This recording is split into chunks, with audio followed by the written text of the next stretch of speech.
ciidamadan isku dhafka ayaa loo diyaariyey qorshaha cusub ee dardargelinta xasilinta caasimadda Soomaaliya ee Muqdisho ee 3 bilood ee soo socota kuwaasi oo leh hal talis iyo hal dareys oo gaar ah isla markaana laga soo shaqeeyay muddo bilooyin ah.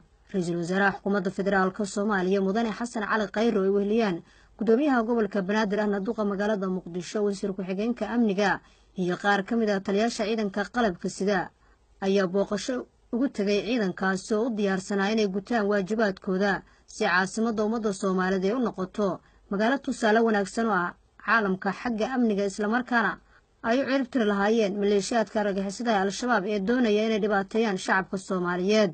ciidan loogu talagalay inay amniga magaalada wax ka qabtaan dhammaan taliyayaasha kala duwan iyo wasiirada iyo gudoomiyaha gobolkana oo mahad celinaya wada shaqayntan ka dhaxaysa maamulka gobolka Banaadir iyo ciidamada iyo golaha wasiirada dhammaan xukuumadda waxa ay ka turjumaysaa dadaalka loogu jiro in la soo celiyo ammaanka magaalada oo waayahan oo dhan laga shaqeynayo. waxaan rajaynaynaa in dhammaan shacabka Soomaaliyeed meel walba ay joogaan ay la shaqayn doonaan ciidamadana waxaan ka codsanaynaa inay aad u ilaaliyaan shacabka ay amnigooda ka shaqeynayaan. taliyaha ciidanka asluubta Soomaaliyeed Sareeyo Guud Bashiir Axmed Jaamac ayaa ra'iisul wasaaraha warbixin ka siiyay ciidamadan iyo qaabka ay u howlgali doonaan. waxaa kan galabta diyaar ku ah 3 guuto oo ka tirsan ciidankaas oo isugu jira 4 ciidan ee qaranka ee qalabka sida ciidankaas oo maanta diyaar u ah inta halkan taagan 3 jibaarkood ay dibadda taagan yihiin intuu golahan u qaaday halkan la soo istaajiyay. wasiir ku-xigeenka wasaaradda amniga ahna kursimaha wasiirka Cabdisalaan Muuse ayaa xuseen ciidamadan ay u diyaarsan yihiin in cadawga ay ka xoreeyaan magaalada Muqdisho isla markaana ay uga dhigaan magaalo nabad ah. ciidankan waxay diyaar u yihiin awaamirta inay qaataan, waxay diyaar u yihiin in shacabkooda ay la shaqeeyaan, waxay diyaar u yihiin inay cirib tiraan nimanka burcadiimeedka ah oo shacabka Soomaaliyeed gumaada. Injineer Cabdiraxmaan Cumar Cismaan Yariiso gudoomiyaha gobolka Banaadir ahna duqa magaalada Muqdisho ayaa sheegay in maamulka gobolka Banaadir ay la shaqeyn doonaan ciidanka xasilinta Muqdisho. ciidankan waa geesiyaal runtii diyaar u ah inay xasiliyaan caasimadda isla markaana ay ka hortagaan nabadiidka u diidan shacabka Soomaaliyeed inay horumar gaaraan dawladnimo gaaraan lana tartamaan dalalka kale adduunka.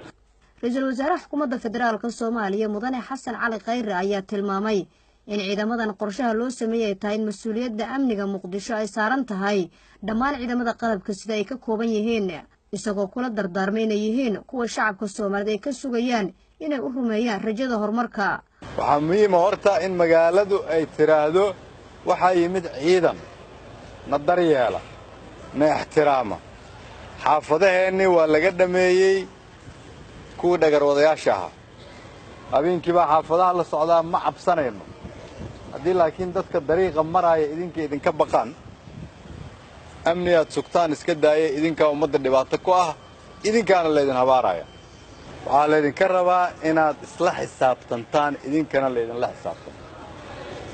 dadka Soomaaliyeed way dhibaatoobeen idinku waxaad u timaadeen inaad dhibka ka saartaan inaad dhib u keentaan leedinkama rabo. waxaan rajaynayaa markii inuu Ilaahay idinka dhigo kuwii ummadda Soomaaliyeed horumar u horseeday. wax walba oo u baahan tihiin kala hadla taliyaashiina agabkiina raashinkiina aad ilaalisaan idinku si aad ummadda Soomaaliyeed u ilaalisaan. waxaan idin rajaynayaa guul waa idin soo noqon doona haddii Ilaahay yiraahdo waa idinka soo warqabi doonaa. waa noo 9 maalmood. qaar ka mid ah ciidamada loo diyaariyay qorshahan oo la hadlay warbaahinta qaranka ayaa sheegay inay diyaar u yihiin in Muqdisho ay ka dhigaan magaalo ammaan ah muddo yar gudahood iyagoo fulinaya amarka madaxda qaranka. 9 maalmood uu ra'iisul wasaaruhu sheegay in aan wax ka qabanno magaalada Muqdisho isbedel muuqdan aan ka muujino 9 maalmood. waxaan amarkaan qaadanay ra'iisul wasaaraheena Soomaaliya uu na siiyay in aan fulino boqolkiiba boqol ayaan ku marnay kitaab aan marna ka laaban doonin cidna aan ugu gaban doonin. maanta waxaan diyaar u nahay inaan bulshada u shaqeyno taasoo ku salaysan nabadgelyada amniga magaalada muqdisho marka waxaan leeyahay Soomaaliya guul. ciidankan halkan lagu soo bandhigay ayaa qayb ka ah qorshaha lagu xasilinayo amniga caasimadda Soomaaliya ee Muqdisho waxaana laga soo shaqeynaya diyaarintooda muddo. Nasr Bashiir Cali, warbaahinta qaranka magaalada Muqdisho.